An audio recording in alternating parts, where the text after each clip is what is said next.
tubahaye ikaze abanyamakuru bose twatumiye hano ku gikorwa cya Miss Mulenge World duteganya gukora.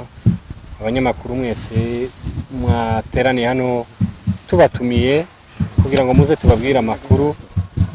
Rwose tubahaye ikaze kandi turabashimiye ko twabatumiye, maze namwe ntimwadutenguha mukaba mwaje kugira ngo tubabwire amakuru ya Miss Mulenge World 2023-2024.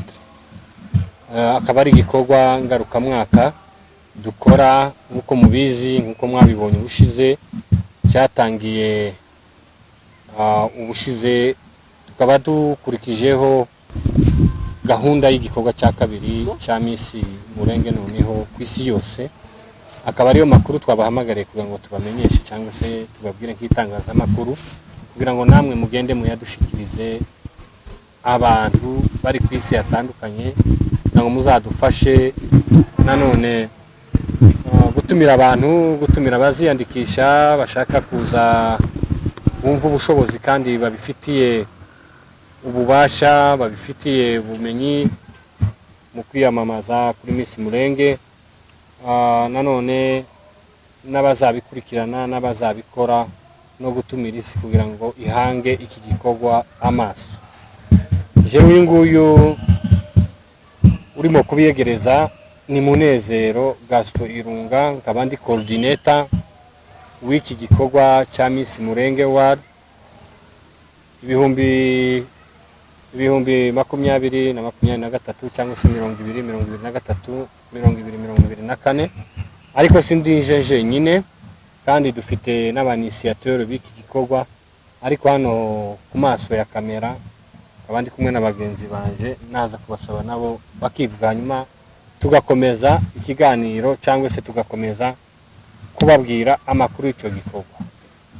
Murakoze. Ladies first. Murakoze cyane, nitwa Ingabire Alice, abandi mu bagize coordination ya Miss Mulenge umwanya wa protocol. Murakoze cyane. Ku mazina nitwa Byamungu Etienne, nkaba ndi umwe rero mu bari muri coordination irimo kubitegura. Murakoze cyane. Ya bagenzi baje barakoze, nkuko nababwiye na amakuru twabahamagariye nk'itangazamakuru kugira ngo tubagezeho amakuru ya Miss Mulenge 2023-2024. Kizaba uyu mwaka, kizahera mu kwezi kwa 11 ku minsi 7 official, nanone kikazarangira mu kwezi kwa 12 ku minsi 16. Akaba ari bwo flame cyangwa se ariko giteguye aho kizatangirira naho kizara munsi wo kurangira ari we munsi wa finale. Si gikorwa kizakomeza kigaruka, ariko iki cy'uyu mwaka uyu turimo ndetse bizafata n'uriya gahunda zo gutora Miss nako nguko naho ngaho zikubiye muri ayo mezi abiri, kwezi kwa 11 kugeza mu kwezi kwa 12. Rero nkuko nabivuze, iyi ni gahunda ngarukamwaka, ni igikorwa gifite ba initiateur cyangwa se ba founder bacyo, ari we OG Papa Legend hamwe ku bufatanye na Dr. Dodos Sam. Batekereje baragikora, ushize kirakunda, impact zacyo cyangwa se resultat cyatanze mwarabibonye, twari kumwe abo tutari kumwe mwarabikurikiranye ku isi ahantu hatandukanye. Akaba ari n'ubundi twagarutse, ariko noneho tugaruka kigenda gikura cyaguka.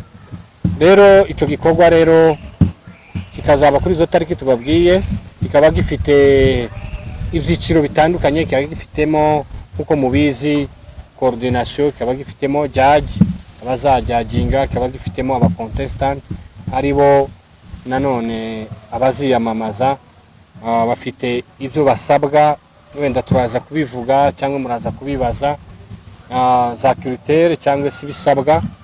Nanone hazaba harimo n'itangazamakuru nk'uko mwatwitabye, akaba aricyo twaje kubashikiriza no kubabwira kugira ngo muri icyo gikorwa tuzabane uko mubikora. Rero nta byinshi kubera yuko igikorwa murakizi, sinja mu ntonda babwira ngo aka kazagenda gutya, aka kazagenda gutya, aka kazagenda gutya, ubundi muzagenda mubikurikirana, ariko twashatse kubahamagara kugira ngo tukibamenyeshe, kugira ngo muzagikurikirane.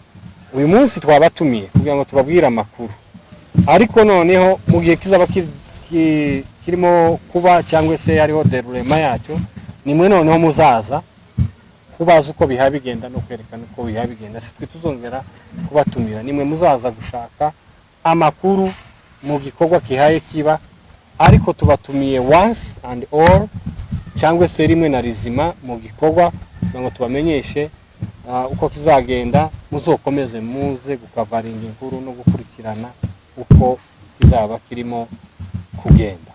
Hanyuma rero iyi minsi murenge y'uyu mwaka bizafata umwaka wa 2024 cyangwa se 2024.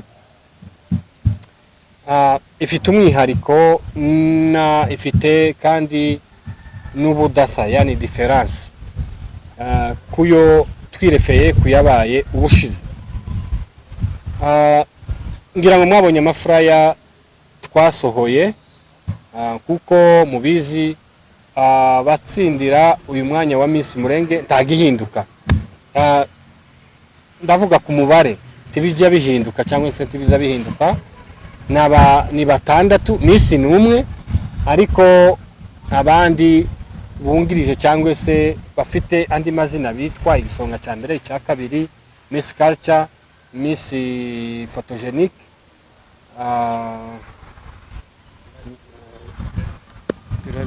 popularity, yes, sorry, nibagiwe, bikunda kuba mu ndimi z'amahanga bigatuma abantu bibagirwa. N'abantu batandatu, ariko uzatogwa ni Miss ni umwe, hanyuma abandi ni ibisonga. Hanyuma mwabonye ko icyo nari mvuze ngo harimo ubudasa cyangwa se harimo impinduka, kuko twababwiye ko bizagenda bifata indi ntera cyangwa se bigenda biba binini.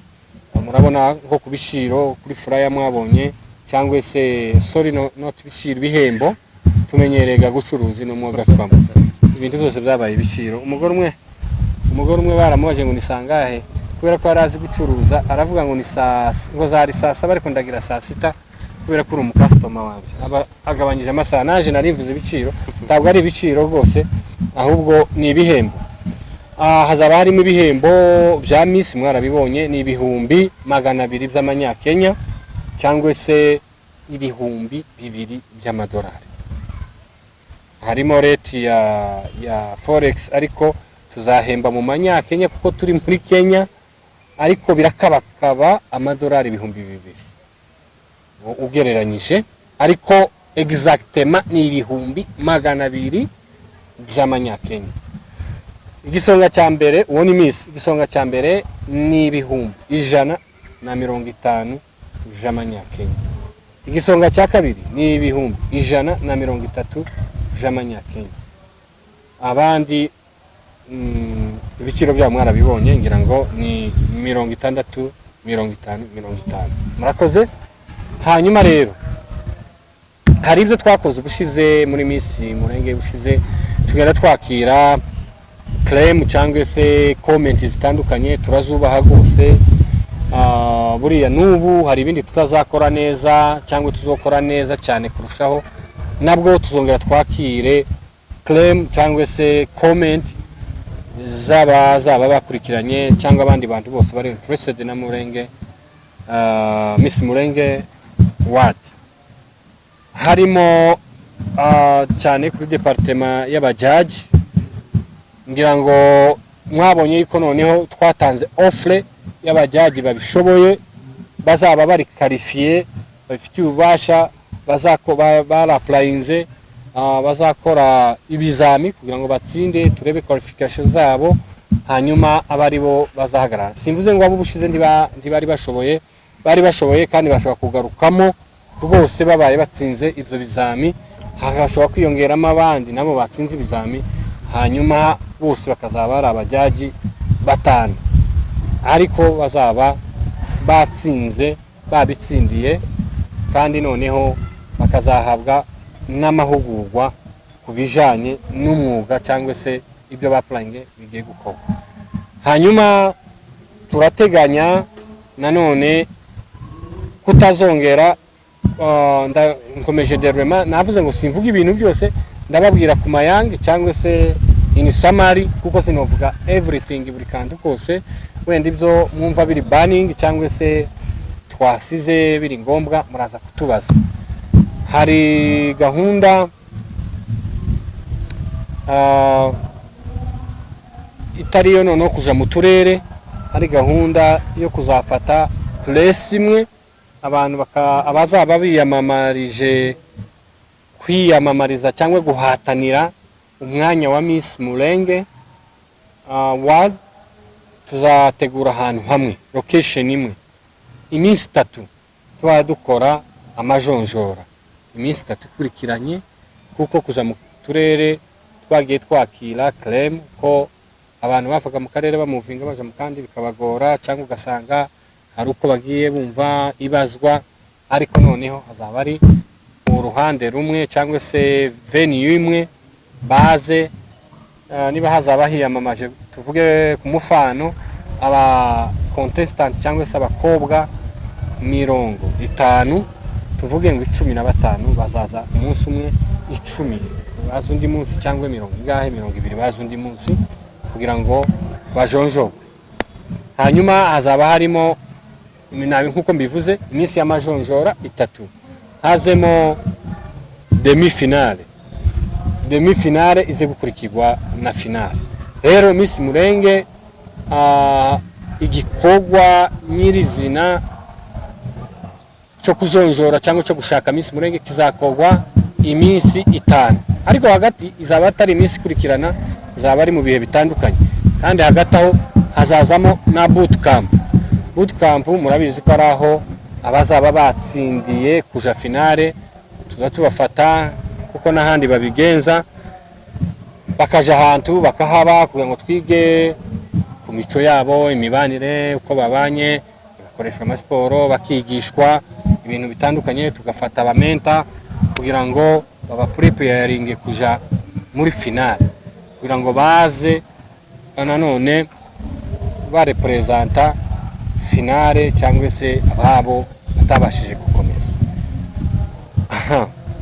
Muri make navuze nka coordinateur, shobora kuba ari byo nasize, shobora kuba nkiza gukontribuwa. Nanone reka nze guha bagenzi banje turi kumwe hano bari muri coordination, turi kumwe na Alice uhagarariye igisata cya protocol, turi kumwe na vice coordinator Byamungu Etienne. Nanone turi kumwe kugira ngo dufashanye iki gikorwa kizagende neza kurusha icyo ubushize, kibe cyiza kurushaho kandi kizagende neza. Barakoze. Niba hari icyo nasize cyangwa hari icyo bakunganira mwaganira. Coordinateur arakoze cyane, byinshi ni nkaho yabivuze, ariko ikintu ndi bwunganireho ni kuri bari ba Miss baziyamamaza ariko noneho bakagera muri finale. Hari bari 6 yavuze n'ibihembo bazahabwa, ariko n'abari abandi 6 bazasigara batazahabwa ibihembo bageze finale, bagiye muri boot camp. Nabo n'ubundi dufite uburyo twabateguriye agashimwe kabo, buri wese nawe azatwara 10,000 kuri buri umwe wese. Ikindi kubijyanye n'abajaji nkuko yagiye abivuga, ntituramenya abiyandikishije basaba, ariko uko biteganyijwe nuko imyanya 3 izaba ari y'abagabo, indi 2 ko twavuze abajaji ko bazaba ari 5 azaba ari y'abamama. Ndumva ko ari cyo nshobora kunganiraho. Murakoze cyane. Murakoze cyane vice coordinator. Sinzi Alice niba hari cyo yatwunganiraho wenda kubijyanye na protocol uko bizaba bipanze, kugira ngo tubimurike itangazamakuru bumve ko hari itandukaniro. Ariko hagati aho ataragira icyo avuga, ndagira ngo n'ubundi ahangaha kubera ko turi kuri kamera, turi ku itangazamakuru, nubwo twatumiye abanyamakuru, ariko kandi turaza gufata umwanya dutumire, muratwemerera kugira ngo muzadufashe gutumira binyuze ku macano yanyu abantu bose ari abaziyamamaza, ari abazitabira kugira ngo baze kureba uko bikora, ari abakomeje kuapurayinga kuri ya myanya y'abajaji. Ntabwo turafunga, birashobora muri iki cyumweru guhagarika, hanyuma tuzarangiza iki cyumweru twamaze kubajonjora, abajaji nabo bagiye hagaragara kugira ngo nabo bazobahamagare mukorane indi conference meeting nk'iyi ngiyi. Murakoze cyane. murakoze, amakuru bayatubwiye. Icyo nakongeraho nanjye ku mwanya uhagarariye abamama cyangwa se genda, nuko tuzakora neza kurushirizaho ibya mbere, kandi tuzagerageza kuba hafi y'abakobwa bacu ndetse n'igikorwa cyose kugira ngo tuzamure intsinzi n'umwanya mwiza w'abagore cyangwa se abakobwa bazaba biyamamaje. Tuzabana nabo mu buryo bwo kubigisha ndetse n'imyitwarire, ndetse no kugira ngo tuzakore igikorwa kigende neza kandi gise neza, kibe gisukuye gifite umurongo. Murakoze. Sawa, barakoze bagenzi banje ku nyunganizi. Hanyuma rero kuko mubizi burya abanyamakuru tiwo bahamagara ngo numara ngo nukuravuza uramaze, bakunda kubaza bakozwe mu bibazo. Niba hari ibyo twasize, niba hari ibyo mumva mutasobanukiwe, umwanya rero ni uw'abanyamakuru. Ngira ngo igikorwa ishusho yacu muracyumvishije, wenda turaza gusoza dutumira n'abantu kuko nabivuze, ariko muri make igikorwa cya Miss Mulenge World 2023 2024 nuko kizaba kimeze. Ibindi tuzagenda tubireba on the ground ko giteguye, tuzagenda wenda tunabereka uko bimeze. Murakoze cyane. bavuze ko amajonjora azabera muri location imwe, ese na semifinale na finale byose ni kimwe, hanyuma iyo location nayo niba ihari nayo mwayitumenyesha. Cya gatatu ariko byose ni nkaho ari kimwe, uburyo bwo kwiyandikisha bw'abakobwa bifuza guhatanira ikamba ndetse n'ibindi bihembo bitandukanye byo muri Miss Mulenge, uburyo bwo kugera kuri ubwo buryo bwo kwiyandikisha ni ubuhe, niba nabwo buhari mwadusubiza. Murakoze. Arakoze umunyamakuru Aimable Paparagent TV. Uti amatariki twayavuze, sinzi niba ariko muri kure. Twavuze ngo gutangira Miss Mulenge amajonjora. Miss Mulenge yo gahunda zayo zaratangiye, ariko gutangira nyirizina guhamagarira abakobwa kuza guhatana cyangwa amajonjora azaba ku itariki 7 z'ukwezi kwa 11. Nanone finale ikazaba ku itariki 16 z'ukwezi kwa 12. Hanyuma icya kabiri warubajije se aho bizabera, amajonjora azabera na ahantu hamwe. Ese Yego, ni amajonjora mwamaze kuvuga ko ari ahantu hamwe. Niba iyo location rero ihari, location ntiraba determine, muzayimenyeshwa mu itangazo rizakurikira. Hanyuma finale na demi finale bizaba ahantu hatandukanye. Aho finale izabera siho, aho finale izabera siho demi finale izabera, hazaba hari hatandukanye.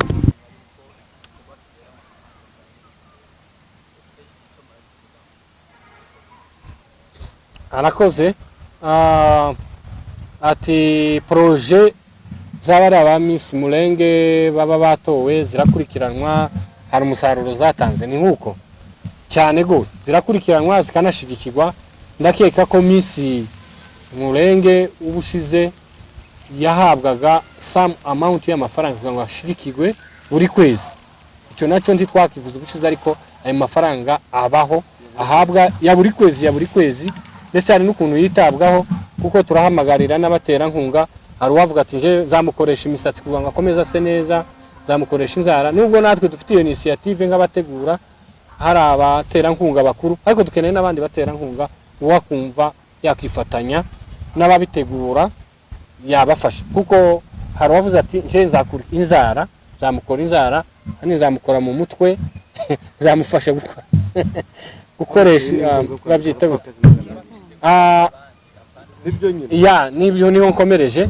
Hari igikorwa yakoze cyo kwambika abapfakazi 200. Hari igikorwa yagiye mu Bugande mu nkambi gufasha abana bifuzi cyangwa se abantu bari mu nkambi n'ibindi ko turabikorera aho turi. aho tutari ntitwabihategurira, kandi igitumye turi hano ni impamvu itaraduturutseho. So ntituzareka gukora kubera ko turi impunzi, turi mu mahanga. Twatanze n'urugero rwa Esther yabereye iminsi he, ntabwo ari muri Israel. Ni ukuvuga ngo abanyasiraheli bagiye bakora ibikorwa bikomakomeye byose uzi, babikoreye he? Ntabwo babikoreye muri Israel, babikoreye mu bihugu by'amahanga. Aho turi tugomba gukora, ntituzakora ari uko twasubiye umurenge gusa, ahubwo umurenge tuzahakorwa turi gukorera mu mahanga. Imana ibahe umugisha. Reka dutumire abashaka kwiyamamaza, abakobwa mwitinyuke, nubwo muba muri kure mubishaka mwatumenyesha. Hari abamaze kumenyesha, mu by'ukuri nkuko mwabonye ababanjirije batinyutse bakabikora, n'ubundi tuzarusha kubinoza no kubikora neza. Murakoze cyane. Dushimire itangazamakuru, dushimire abazakurikirana ibi biganiro, dushimire abateguye iri rushanwa, dushimire coordination, dushimire n'ubuyobozi bw'abanyamurenge, nabo turaboneye kubatumira, nubwo tuzabatumira official ku giti cyabo cyangwa se nk'abayobozi n'abandi bose bazadukurikirana ku isi. Murakoze cyane.